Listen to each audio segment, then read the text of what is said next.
Very very good morning to all of you. New Pakistan में आपको कहती हूँ खुशामदीद और मैं हूँ आपकी मेज़बान नबीहा इजाज़। और इस पैगाम के साथ, इस दुआ के साथ हम अपने दिन का आगाज़ करते हैं कि जहाँ जहाँ जनाब हमारा प्रोग्राम देखा जा रहा है, आई होप सो कि आप तमाम लोग अच्छी सेहत में हैं और अच्छे मिजाज में है। जनाब अच्छे मिजाज में आजकल दिन का आगाज़ करना ना बड़ा कम देखने को मिलता है, तो खुश रहें, खुश रखें।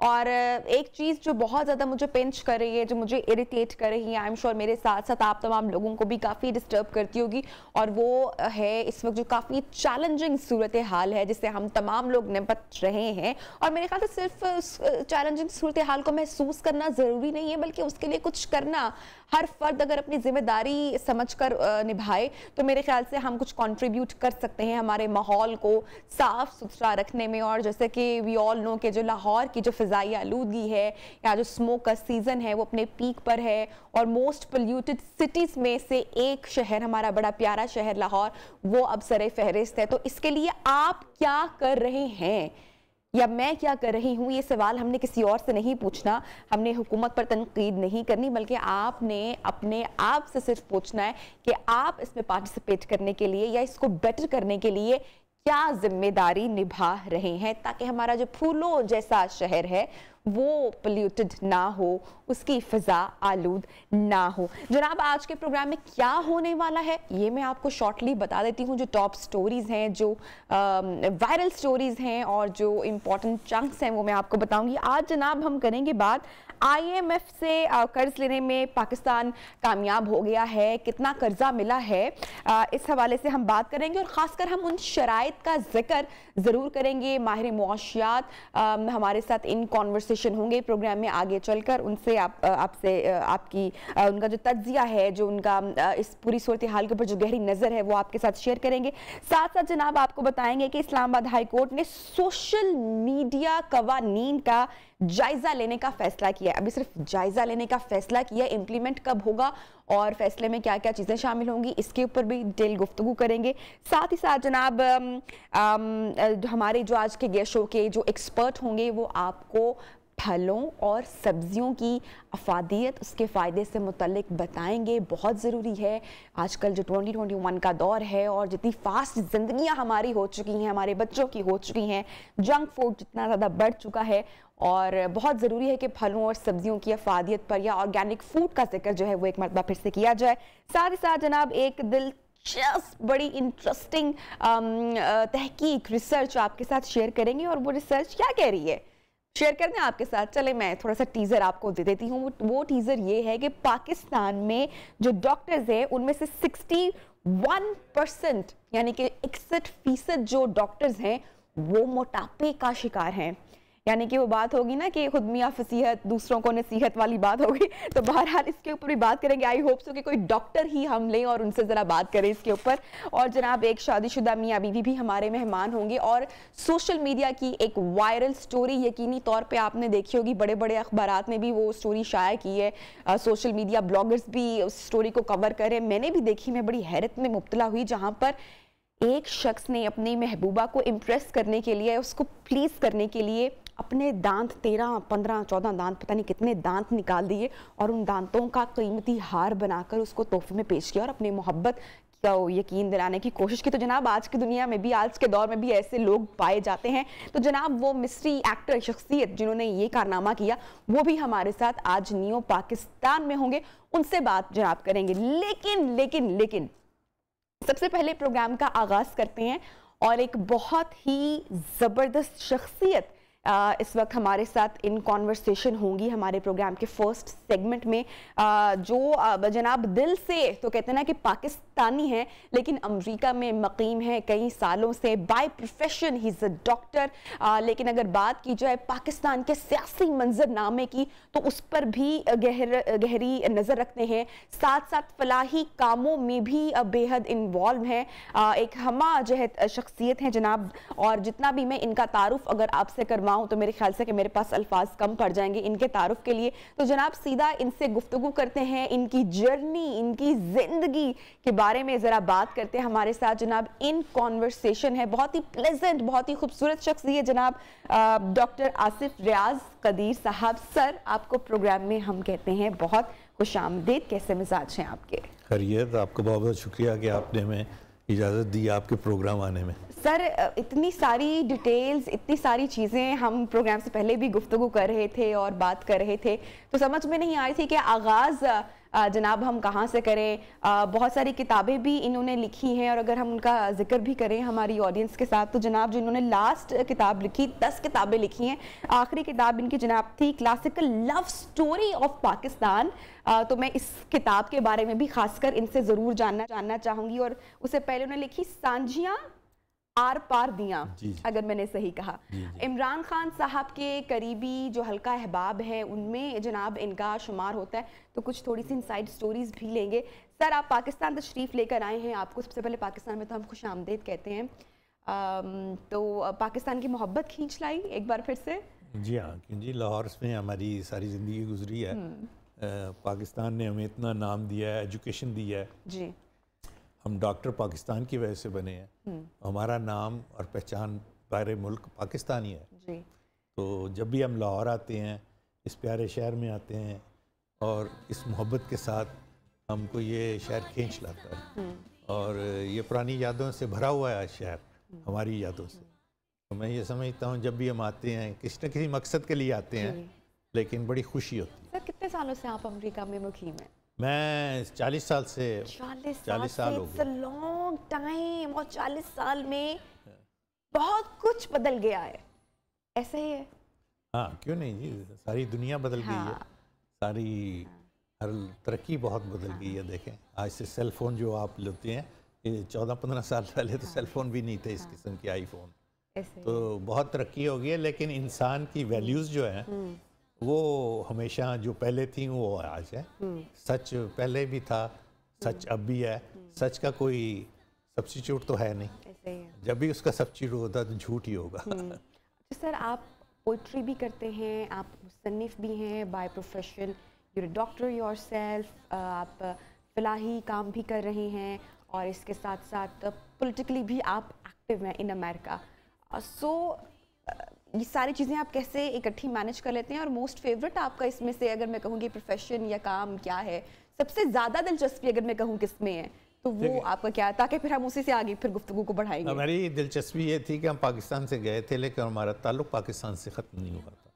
तो हम चाहते थे पाकिस्तान की मदद की जाए, यहाँ की आवाम की हेल्प की जाए। तो हम एक दफ़ा इसी सिलसिले में मर्दान गए। अच्छा, तो मर्दान कितने पहले की बात है? ये 80s की बात है। 80s की बात है। तो हम मर्दान पहुँचे, तो जब वहाँ पहुँचे तो बड़ी मूसलाधार बारिश हो गई। अच्छा। तो हम वहाँ एक टीन का छज्जा था, उसके नीचे हमने रेफ्यूज ली बारिश से। तो हमारे सामने एक पेड़ का दरख्त था, उसके नीचे एक पठान थे जो हजाम थे, तो वो भी बारिश की वजह से वो उस छज्जे में आ गए। तो हम सब ने कहा कि खान साहब आपकी तो आज बिक्री नहीं होगी। उन्होंने भी कहा कि जनाब हमारी बिक्री तो बिल्कुल नहीं होगी। अगर हमारे पास भी ऐसा छज्जा होता तो हमें ये दिन ना देखना पड़ता। तो हम डॉक्टर साहब ने पैसे इकट्ठे किए, $1000 उनको दिए कि खान साहब आप छज्जा बना लें। तो हम तो इस बात को भूल गए, लेकिन 2-3 साल बाद हम वापस गए तो खान साहब ने एक बहुत अच्छा छज्जा बनाया हुआ था। हमें देख के हमें उन्होंने चाय पिलाई। चाय से हम बड़े खुश हुए कि उनकी बिक्री हो रही है। और फिर उन्होंने जितने पैसे हमने दिए थे ना, हमें वापस करने की कोशिश की। ये पहली मुलाकात थी। पहली मुलाकात। तो हमने कहा कि हमें पैसे तो नहीं चाहिए, लेकिन उन्होंने कहा कि ये पैसे आप रखें, जो आप ये काम कर रहे हैं किसी और को दें। तो उसके बाद फिर हम जब अमेरिका गए तो हमने ये सोचा, तो फिर हम बैठ के ये समझ आई कि हमें पाकिस्तान में ह्यूमन डेवलपमेंट के लिए क्या करना चाहिए। और फिर ह्यूमन डेवलपमेंट फाउंडेशन वहाँ से हुआ। ह्यूमन डेवलपमेंट फाउंडेशन की बुनियाद फिर वहाँ से पड़ी। और उस दिन से लेके आज तक जो वेलफेयर और चैरिटी प्रोजेक्ट्स है ना पाकिस्तान के, हम हर करते हैं, क्योंकि हम ये समझते हैं कि डायरेक्टली पाकिस्तान की आवाम की हेल्प करना जो है ना, वो सबसे ज़रूरी है, कि हमने अपनी आंखों से ये देखा। बिल्कुल। अच्छा सर, अगर हम थोड़ा सा पाक अमेरिका ताल्लुकात का जिक्र कर लें, क्योंकि आप चूँकि पॉलिटिक्स में भी गहरी दिलचस्पी रखते हैं और साथ साथ अमेरिका में मुकीम भी हैं, पूरी दुनिया में अब एक रेसिज्म के हवाले से बात होती है, इस्लामोफोबिया के हवाले से बात होती है, मुसलमानों पर इल्ज़ामात भी लगाए जाते हैं, तनकीद भी की जाती है। और हम उसकी अगर एक मिसाल देखें तो वो इंडिया में हमें खुली मिसाल रेसिज्म के हवाले से मिलती है। पाकिस्तान अमेरिका के ताल्लुकात भी हमेशा कशीदगी का शिकार ही रहते हैं और ये अमेरिका ही तय करता है कि ताल्लुकात अच्छे रखने हैं कि नहीं रखने हैं। तो वहाँ पर रहते हुए इतने सालों से आप वहाँ पर हैं, इन सारे मामलात को, पाक अमेरिका ताल्लुकात को आप किस निगाह से देखते हैं?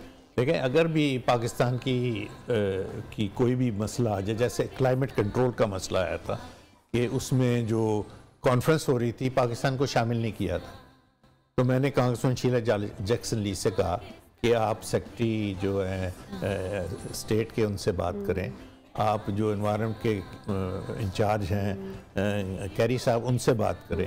उन्होंने फिर लेटर लिखा।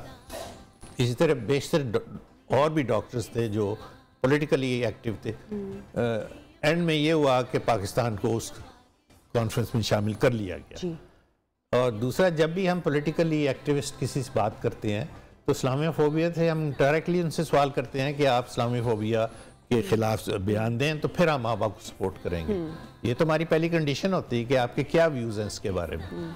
अगर कोई पॉलिटिकली उसके फेवर में नहीं है तो हमें उसको सपोर्ट करने की कोई ज़रूरत नहीं। अच्छा सर, एक चीज़ यहाँ पे भी कि जब हम किसी हफ्ते हमसाया मुल्क में से देखते हैं, भारत में से देखते हैं या किसी और हमारे हमसाया मुल्क में से देखते हैं, तो वहाँ जो ओवरसीज़ जो वहाँ के रहने वाले हैं या जो वहाँ पे लोग मुकीम हैं वो हमें काफ़ी स्ट्रॉन्ग दिखाई देते हैं। तो जो पाकिस्तानी ओवरसीज़ वहाँ पर मुकीम है कई सालों से, अब उनके हवाले से भी हमें बताइएगा।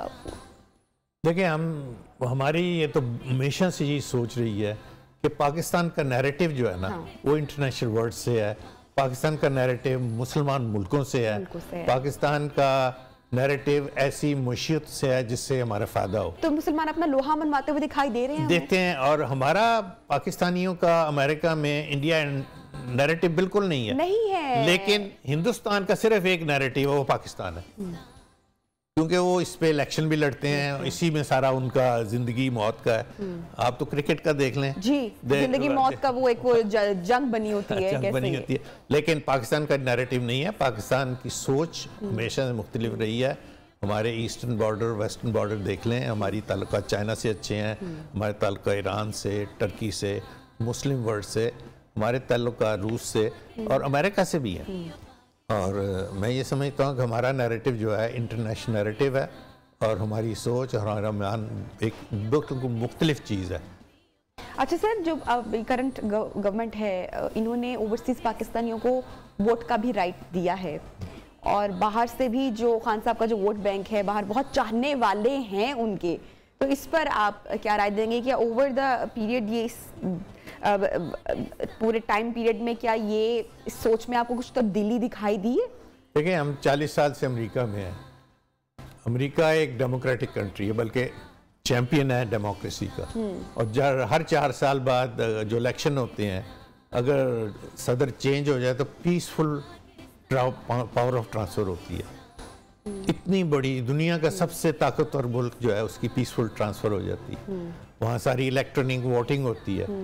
और अगर आप मुझसे पूछे ना, मेरे वोट की ताकत जो है ना, एक वोट की ताकत इतनी ज़्यादा है कि वहाँ का हर कांग्रेसमैन, वहाँ का जो हर मिनिस्टर है या वहाँ सेनेटर है, उसको मेरी सपोर्ट के लिए बात करनी पड़ती है, मिलना पड़ता है।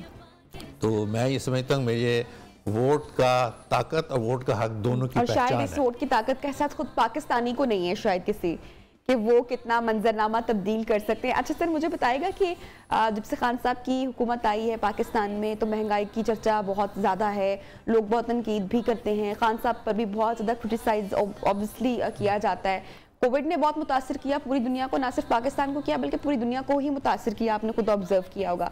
तो ये जो महंगाई का एक हम स्लोगन सुनते आ रहे हैं, ये ऑल ओवर द वर्ल्ड है। आपने अमेरिका में रहते हुए भी इस चीज़ को फील किया, आपको पाकिस्तान का लगा कि नहीं वाकई भाई यहाँ पर तो वाकई सुनामी आ गई, वाकई तब्दीली आ गई है? नहीं, ये आपने बिल्कुल सही कहा है कि कोविड-19 की वजह से ग्लोबल इन्फ्लेशन की वजह से महंगाई आई है। इसकी तस्दीक हमारे सदर जो बाइडन ने खुद की है कि अमेरिका के अंदर भी ये हुआ है। तो ये ग्लोबल फिनोमेना है, इसमें किसी एक ब्लेम आप नहीं कर सकते हैं। ओके सर, सेगमेंट को हमें क्लोज करना है, प्रोग्राम को आगे बढ़ाने जाने से पहले जितने लोग आपको देख रहे हैं, they must be very inspired from you, आप उनको क्या पैगाम देना चाहेंगे? मैं यही देना चाहूँ कि वतन की खाक को हम कहकशां समझते हैं, ज़मीन पाक तुझे आसमां समझते हैं, और हम ही से महका है आसिफ मियाँ रियाज सुखन, दियारे गैर में हम ये जुबान समझते हैं। क्या बात है सर, बहुत शुक्रिया सर आपकी तशरीफ आवरी का। और इसके साथ ही जनाब हम बढ़ेंगे एक छोटे से वक्फे और ब्रेक की जानिब। और अगर ऐसे ही कुछ और मुहिब्बे वतन पाकिस्तानी हमें मिल जाए जनाब, तो क्या ही बात हो, जिस वतन की, इस मिट्टी की, इस फजा की कदर करते हों। जनाब बढ़ेंगे वक्फे पे, और वक्फे के बाद वापस आएंगे तो प्रोग्राम को, न्यू पाकिस्तान को आगे बढ़ाएंगे। साथ रहिएगा।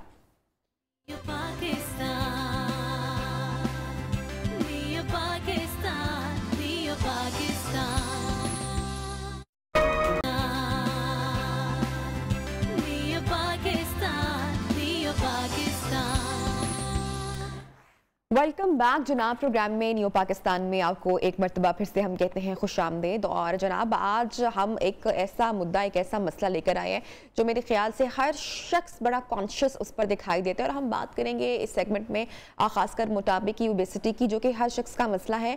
और मोटापा नो डाउट एक बीमारी से कम नहीं है, जो बहुत सारी दीगर बीमारियों को जन्म दे देती है।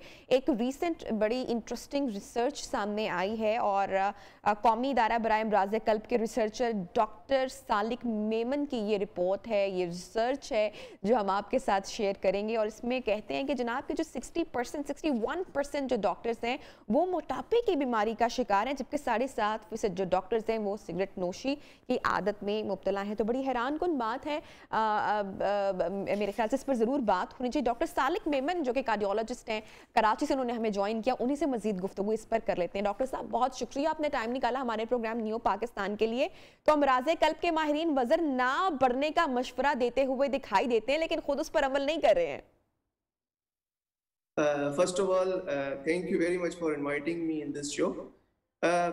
सबसे बात ये कि यूजुअली हम पेशेंट को डेफिनेटली एडवाइस करते हैं कि भाई आपको ये एक्सरसाइज करनी चाहिए और जो रिकमेंडेड एक्सरसाइज है वो करनी चाहिए। लेकिन हमने देखा कि बहुत सारे अभी रिसेंटली हमारे पास जो यंग डॉक्टर्स हैं वो काफ़ी प्रेजेंट होते थे चेस्ट पेन वालों के साथ। तो मैंने सोचा कि क्यों ना ऐसी एक रिसर्च डॉक्टरों पे की जाए ताकि हमें पता चले कि क्या हम पेशेंट की केयर करने के साथ साथ क्या हम अपना भी ख्याल रखते हैं या नहीं रखते। तो इसके हवाले से मैंने एक रिसर्च कंडक्ट की थी जिसके रिजल्ट्स आपके सामने। अच्छा, तो डॉक्टर साहब इसकी परसेंटेज जो है वो 61%, ये तो बहुत ज़्यादा है, मतलब डॉक्टर्स भी हाई रिस्क पर हैं ओबेसिटी के। देखिए डेफिनेटली हमने एक छोटा सा सर्वे किया था डिफरेंट हॉस्पिटल्स जो पाकिस्तान के हैं उनके डॉक्टर्स पे, जिनमें से कुछ कार्डियोलॉजिस्ट थे, 100 कार्डियोलॉजिस्ट थे और 59 जो थे वो नॉन कार्डियोलॉजिस्ट थे। हमने एक छोटा सा सर्वे किया था, उनमें हमने उनका हाइट और वेट देखा था, जिसमें ये था कि उनमें से 40% जो लोग थे वो ओवरवेट थे एज पर BMI जो कि हम कैलकुलेट करते हैं, वो ओवरवेट थे, और 20% जो थे वो ओबेसिटी की रेंज में आ रहे थे। तो this is really an alarming situation. हमें ये पता है कि भाई जो हमारी साउथ एशियन पॉपुलेशन है वो वैसे ही एक रिस्क फैक्टर है, उसके साथ साथ ये होना it's really an alarming situation for us. तो डॉक्टर साहब जब आप ये रिसर्च कर रहे थे, ये सर्वे कर रहे थे, और उसके बाद ये आर्टिकल आपने शाया किया, रिपोर्ट सामने आई, तो जो आपके हल्का अहबाब के जितने भी दोस्त यार थे वो तो बड़े ऑफेंड हो गए होंगे कि भाई क्यों आपने ये जो है वो पब्लिक की है रिसर्च।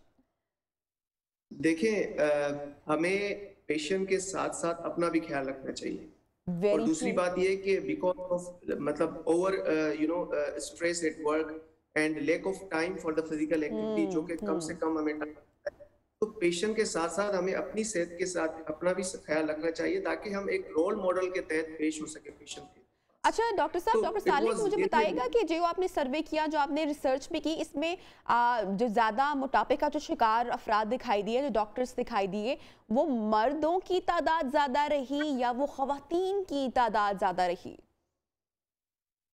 देखिए उसमें मोर और लेस कोई इतना मेल और फीमेल जेंडर में कोई इतना ज़्यादा फर्क नहीं। अच्छा, वो मोर और लेस उनकी जो तादाद थी वो सेम ही थी। तो मेल हो या फीमेल हो, उनका यूजुअली हमने एक जनरल एक सर्वे किया था, उस पे 20% से ज्यादा जो लोग थे जो डॉक्टर्स थे वो ओबेसिटी की रेंज में आ रहे हैं।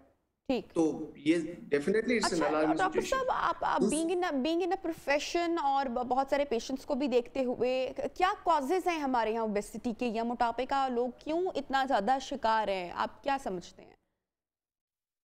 देखें, उसके साथ साथ मैंने उनसे लास्ट में ये भी पूछा कि भाई क्या वजूहात हो सकती है। उसमें जो सबसे जो मेजर वजूहात सामने आई कि भाई लैक ऑफ टाइम, हमें अपने ड्यूटी आवर्स से या ओवर स्ट्रेस वर्क की वजह से हमें टाइम नहीं मिलता।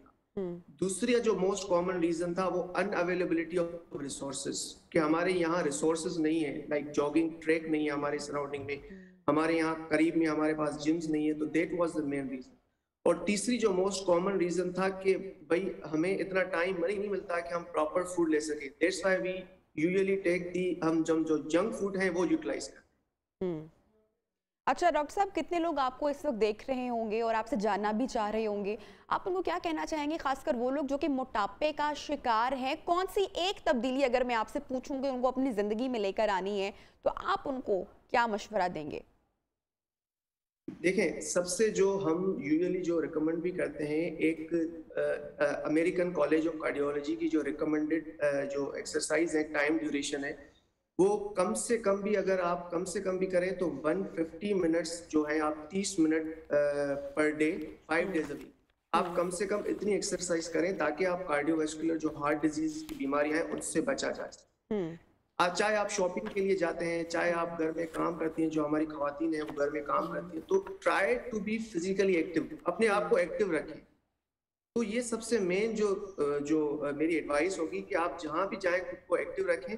तो इससे ये होगा कि आप जो हार्ट अटैक हैं, जो कार्डियोवास्कुलर डिजीज है, जो कि बहुत ज्यादा कॉमन है आजकल यंग पेशेंट में, इससे आप बचा जा सकता है। जी, thank you so much doctor Salik, आप हमारे साथ इन कॉन्वर्सेशन थे, मोटापे ओबेसिटी से मुतल्लिक आप हमें बता रहे थे, और जाने से पहले आपने तमाम के जो अफराद लोग हैं उनके हवाले से आपने इनको मशवरा भी दिया। 61% जो आपने रिसर्च की, जो आपने तहकीक की, उसके मुताबिक 61% डॉक्टर जो हैं वो भी ओबेसिटी का शिकार है। तो मेरे ख्याल से बड़ा गौर विचार सोचने की ज़रूरत है कि हमें अपने लाइफस्टाइल में वो कौन सी तब्दीली लाने की ज़रूरत है, क्योंकि अगर मोटापा आ गया, अगर आप ओबीस हो गए, तो आप ये समझ लें कि इसके साथ साथ जो दीगर बीमारियां हैं आप उनको भी वेलकम करें। और जब आप कोई भी बीमारी, कोई भी किसी भी खुदा ना खास्ता अगर मर्ज में मुब्तला और आप अपने एक्सपर्ट के पास जाते हैं, डॉक्टर के पास जाते हैं, मुआलिज के पास जाते हैं, तो वो सबसे पहला जो मशवरा आपको देता है वो वजन कम करने का देता है। तो देखेंगे आप अपने लाइफस्टाइल में कौन सी ऐसी गलती कर रहे हैं, ख्वाह वो एक्सरसाइज का करना, वर्जिश का करना ना हुआ, या जंक फूड का इस्तेमाल अक्सर हमारे यहाँ बेशतर बहुत ज़्यादा किया जाता है। लाइफस्टाइल बड़ा डिस्टर्ब है, रात को लेट सोया जाता है, सुबह भी लेट ही उठा जाता है, फिर लेट नाइट मंचिंग की जाती है। तो ये सारी रीजंस हैं, कॉजेज हैं, फैक्टर्स हैं आपके बढ़ते हुए मोटापे के। तो आज ही अपने लाइफस्टाइल में तब्दीली लाने की जनाब कोशिश करें। डॉक्टर सालिक हमारे साथ इन कॉन्वर्सेशन थे, प्रोग्राम को आगे बढ़ाएंगे नियो पाकिस्तान में। और अब हम बात करेंगे पाकिस्तान और बैनुल अक़वामी इदारा जनाब IMF के दरमियान जो मुज़ाकरात चल रहे थे गुज़श्ता कई महीनों से, अब वो उनका जो नतीजा है वो सामने आ चुका है, कामयाबी की तरफ जनाब ये हो चुका है। इसके ऊपर बात करेंगे हमारे साथ डॉक्टर हसन सिद्दीकी, माहिर मुआशियात, जो कि इस वक्त इन कॉन्वर्सेशन है, उनसे बात करते हैं। डॉक्टर साहब, थैंक यू सो मच, आपने प्रोग्राम के लिए वक्त निकाला। पाकिस्तान और IMF के दरमियान जो स्टाफ लेवल मुआहिदे का मतलब है कि पाकिस्तान के लिए IMF का जो मुअत्तल शुदा प्रोग्राम अब बहाल हो गया है? जी बिल्कुल, ये बहाल हो जाएगा जब उसके बाद एग्जीक्यूटिव बोर्ड की एक मीटिंग होगी, जो फॉर्मल मीटिंग है, उसके बाद ये बहाल हो जाएगा। मगर मसला ये नहीं है, मसला ये है कि जो मामलात हमने तय किए हैं, जो शराइत हमने मंजूर की हैं, उससे नंबर 1 पाकिस्तान में, जब आपके प्रोग्राम में भी बात होती है, महंगाई बहुत ज्यादा है, उसका एक और नया सैलाब है। और ये जो सैलाब आएगा, इसमें किसी को कोई गलतफहमी नहीं है कि ये जो मैं कह रहा हूँ बिल्कुल वाज़ेह है। और इससे जो लोग ज्यादा मुतासिर होंगे वो होंगे पाकिस्तान के गरीब और मुतवस्सित तबके के अफराद। अब वो कितना एहतजाज करते हैं, कोई सियासी बहरान में कन्वर्ट होता है, एहतजाज का कल्चर में होता है, वो एक अलग सवाल है। दूसरा, बिल्कुल यकीनी बात है, हमारी मईशत की शरह नमू सुस्त होगी, जिसकी वजह से रोजगार के जो मौके हैं वो कम मैसर आएंगे। मगर तीसरी जो बहुत ही अहम बात है कि पाकिस्तान, जौहरी पाकिस्तान की सलामती को हकीकी खतरात लाक हुए हैं होंगे अगर वो पार्लियामेंट ने पास कर दिया वो जो हमारा स्टेट बैंक की खुद मुख्तारी का एक्ट है। ये बात इसलिए कह रहा हूं कि खुद इनके इत्तेहादी जो थे, ये बिल पेश करना था चंद रोज पहले, क्योंकि इसमें सलामती को खतरात थे, तो उनको सख्त तहफ़्फ़ुज़ात थे कि जी ये नहीं हो सकता, इनके अपने इत्तेहादियों को, तो उन्होंने ये बिल बैंक की खुद मुख्तारी पेश नहीं। किस तरीके से खतरे में दिखाई देगी? देखिए, पहले इसमें थोड़ा सा 1-2 मिनट आपको देने पड़ेंगे। कायदे-आज़म ने ये फरमाया था 1 जुलाई 1948, कायदे-आज़म के अल्फाज है, सुनहरी अल्फाज, स्टेट बैंक ऑफ पाकिस्तान हमारी मालियाती खुद मुख्तारी की अलामत होगा। नंबर 1, अब से 15 बरस पहले स्टेट बैंक के गवर्नर थे जो आलमी बैंक से आए थे और फिर वो 6 साल तक गवर्नर रहे। उन्होंने ये कहा था कि जहां तक हमारी खुद मुख्तारी का ताल्लुक है, हम हुकूमत पाकिस्तान के मामले में खुद मुख्तार हैं। जब हमारा IMF का मामला आता है तो हम खुद मुख्तार नहीं रहते। अब आप उसको मजीद खुद मुख्तारी दे रहे हैं, जबकि आपके आदमी भी वहां से लेकर आ रहे हैं, गवर्नर भी और डिप्टी गवर्नर भी। तो ये तो मालियाती वाक़या है, और जो पाकिस्तान की मईशत में तबाही बर्बादी आई है उसमें स्टेट बैंक की गलत कार्यों का बहुत बड़ा किरदार है, इसमें किसी को कोई शुबा नहीं है। ये इसकी है मुख्तलिफ जो है रिपोर्ट से मौजूद है, जो जिसमें स्टेट बैंक ने नुकसान पहुंचाया है ज़बरदस्त। तो उनको अगर आप खुद मुख्तारी देते हैं और वो फिर IMF के मशवरे से पॉलिसियां तय करते हैं, और जो हमारा पॉलिसी बोर्ड हुआ करता था कि जिसमें वजारत खजाना और ये मिल के कोऑर्डिनेट किया करते थे, वो बोर्ड भी तोड़ दिया जाएगा। तो ये तो फिर ईस्ट इंडिया कंपनी का दौर एक नई शक्ल में, जिसे नौआबादियाती निज़ाम की वापसी कहते हैं, और पाकिस्तान को ये लोग गवर्न करेंगे फाइनेंशियल वाइसरायज के जरिए। फैसला फिर हमारे हुकूमत के हाथ से निकलेगा। लेकिन मैं आपको जो बात कह रहा हूं कि हमारे इत्तेहादी जो थे PTI के, जिनमें कुछ तजर्बेकार पार्लियामेंट्रियंस थे, उन्होंने कहा था हम ये पास नहीं होने देंगे, लेकिन कुछ लीपापोत की गई है और ऐसा लग रहा है कि अब ये दोबारा जो करेंगे, अगर ये खुदा ना खास्ता मंजूर हुआ, मैं एक जुमला जरूर कहूंगा, हमारी पार्लियामेंट्रियंस जिसमें PTI के लोग भी शामिल हैं और उनके इत्तेहादी भी, उनका एक बहुत बड़ा इम्तहान है कि इस तारीख के इस नाजुक मोड़ पे अगर उन्होंने ये फैसला किया, कायदे-आज़म के इरशाद को बिल्कुल उल्टा किया और सलामती को हकीकी खतरे में डाला, जिसके लिए 3 दिन पहले तक वो खुद समझते थे, कोई बड़ी तब्दीली उसमें नहीं हुई है। तो मेरी परेशानी तो एक तो ये है, बहुत बड़ी परेशानी है। अल्लाह ताला रहम करे, ये फैसला कराना तबाही का है, पाकिस्तान की जौहरी पाकिस्तान की तबाही खतरात का है, ये नहीं होना चाहिए, किसी हालत में नहीं होना चाहिए। अब सर अगर सर मईशत की जो सूरत हाल है वो पहले ही तबाह कुन है, महंगाई आसमान से बातें कर रही है। ऐसे में आपने बताया कि जो स्टेट बैंक की सालमियत है, जिसकी खुद मुख्तारी है, उसको भी खतरा लाहक है। तो हम किस डगर पे चल रहे हैं, हम कहाँ जा रहे हैं? यही बहुत बड़ा सवाल है। देखिए मैं ये क्यों कह रहा हूँ, जो फैसले हुए जरा आप सुन लीजिए। एक फैसला तो ये हुआ है कि 350 अरब रुपए के पेट्रोलियम लेवी जो लगाया जाएगा, यानी हर महीने पेट्रोलियम मसनूआत की कीमतें बढ़ेंगी। तो आपको भी पता है, मुझे भी पता है कि जब पेट्रोलियम मसनूआत की कीमतें बढ़ती हैं तो ट्रांसपोर्ट के किराए, दालें, सब्जियां, गोश्त, फल, सब की कीमतें बढ़ जाती हैं। मुतासिर कौन होगा? गरीब और मुतवस्सित तबका। तो ये तो महंगाई का सैलाब आना है। फिर ये कह रहे हैं कि 350 अरब रुपए के इनडायरेक्ट टैक्सेस अवाम के ऊपर लगाए जाएंगे, यानी वो टैक्सेस लगाए जाएंगे जिसका बोझ अवाम पर पड़ता है। इनकम टैक्स नहीं लगा रहे, इनकम टैक्स वो होता है जिसकी आमदनी ज्यादा है वो दे दें। अगर इसमें आप अगर मुझे इजाजत दें, 10,000 अरब रुपया की पाकिस्तान की पोटेंशियलिटी है आज की तारीख में टैक्सों की, उसमें 5,300 अरब की शॉर्टफॉल है, कम आ रहा है। लेकिन ये 5,300 जो है ये है इनकम टैक्स की मद में, ये इनडायरेक्ट टैक्सेस की मद में नहीं है, क्योंकि हमने उस पर हायर टैक्सेस लगा के वो तो 3,000 ले लेते हैं। ये 5,300 जो मालदार लोगों से लेना था, हम उस पर टैक्स लगाने के लिए तैयार नहीं है। तो प्राइम मिनिस्टर साहब से मेरा यही सवाल होगा कि आपने तो ये कहा था कि हम 100 दिन के अंदर अदल पर मबनी टैक्सों की पॉलिसी नाफिज कर देंगे। अगर वो पॉलिसी आज नाफिज कर दें तो मैं आपको बता रहा हूँ कि ये जो पेट्रोलियम के नर्ख बढ़ने हैं, जो GST 350 अरब के लगने हैं, उसकी जरूरत नहीं पड़ेगी, ये बिल्कुल यकीनी है। और वो 100 दिन के अंदर उन्होंने करने का वायदा किया था।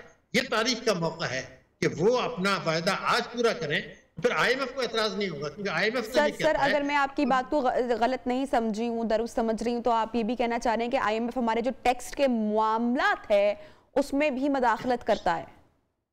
नहीं, वो तो शुरू से करता है, वो नहीं उनको, लेकिन वो ये कहते हैं कि आप बजट खसारे को कम करें, ये नहीं कहते। वो ये कहते हैं कि आप अपने अखराजात को आमदनी के अंदर रखें, बहुत ज्यादा बजट खसारा ना करें। तो फिर वो कहते हैं जी आप हर किस्म की आमदनी पर टैक्स लगाएं। हमारे लोग कहते हैं जनाब हर किस्म की आमदनी पर टैक्स कैसे लग सकता है, ये तो ताकतवर तबके हमारी जान खा जाएंगे। वो कहते हैं ये आपका मसला क्या करें, कहते हैं जी अवाम पे टैक्स लगा दे, पेट्रोल पे लगा दे, बिजली पे लगा दे, ये ताकतवर तबकों को नहीं छुए। तो उनके दिल में तो दर्द नहीं है, दिल तो हमारे दिल में है, आपके दिल में है, कौम के दिल में है। वो कहते हैं बजट का खसारा कम करें, हम कहते हैं जी हम आमदनी पर टैक्स नहीं लगाएंगे।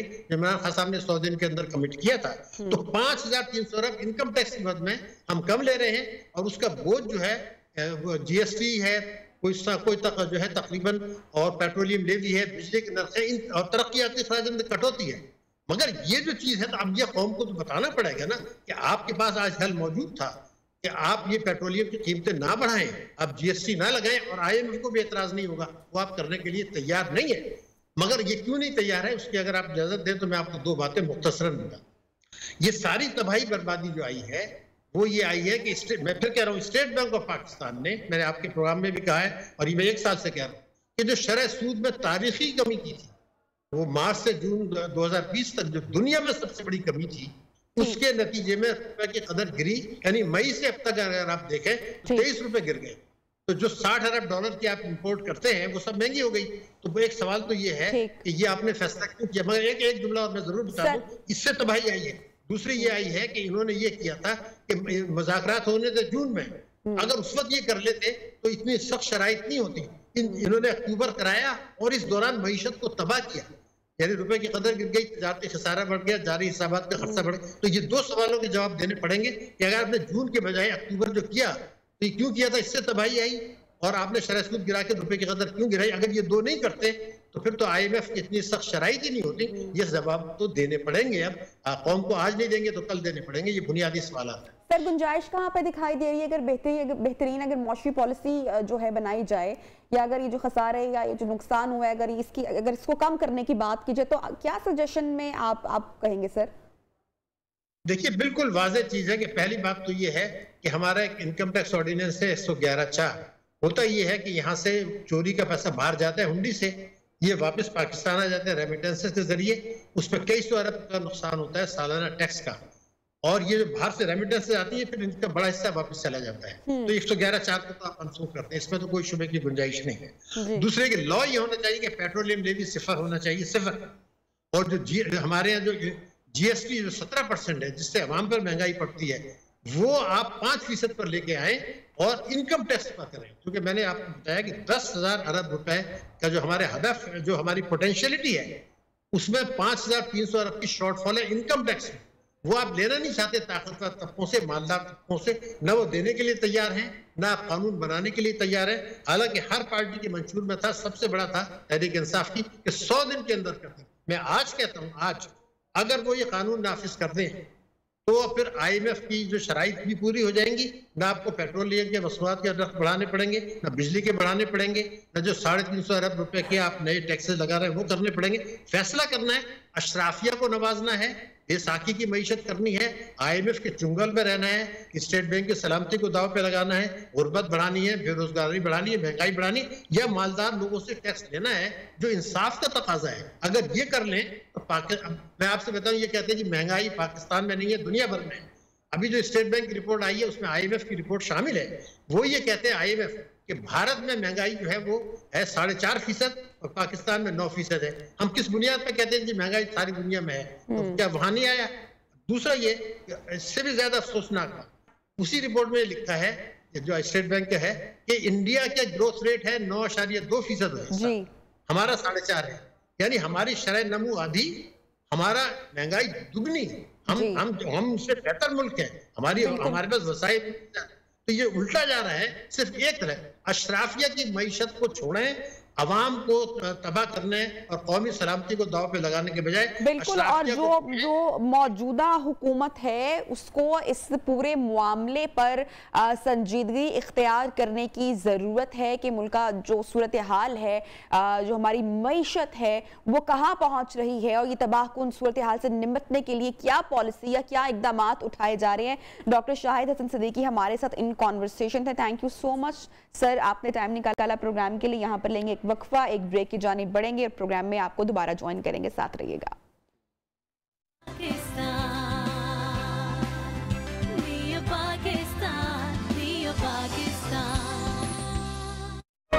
वेलकम बैक, अस्सलाम वालेकुम, good morning to all of you once again in new Pakistan. जनाब आपको प्रोग्राम में कह रहे हैं खुशामदीद, खासकर जिन्होंने हमें प्रोग्राम के अभी इस हिस्से में ज्वाइन किया है।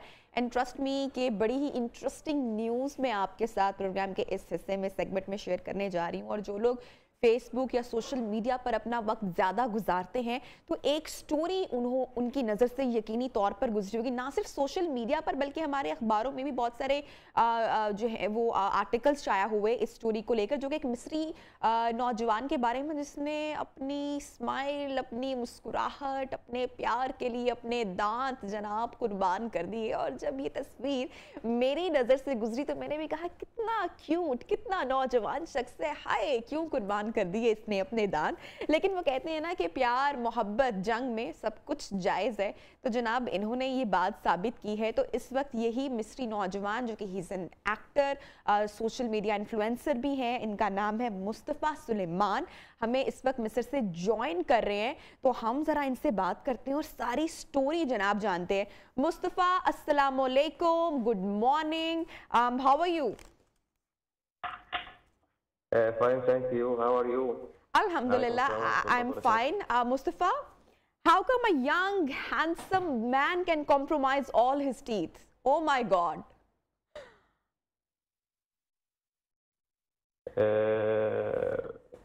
It is a troll. It is not real. Can you hear me clearly? Hello? Hello? I guess Mustafa जो है वो हमारे साथ मुस्तफ़ा को हम दोबारा जनाब कनेक्ट करने की कोशिश करते हैं। ज़रा तस्वीर जनाब दिखाइएगा उन तमाम लोगों को जिन्होंने अभी तक की तस्वीर नहीं देखी, और हम उनको बताएं कि जनाब एक शख्स ने मोहब्बत में जो है वो अपने सारे दांत जनाब जो है उनका नेकलेस बनाया, और वो अपनी महबूबा जिसका नाम लिज़ा बताया जा रहा है ऑन सोशल मीडिया, मुख्तलिफ अखबारों में भी मैंने भी देखा, सोशल मीडिया पर भी, कि जनाब इस शख्स ने अपने जो है वो प्यार के लिए अपने दांत कुर्बान कर दिए, उसको इम्प्रेस करने के लिए, उसको प्लीज़ करने के लिए, उसको बताने के लिए सिर्फ कि भाई I am in love with you.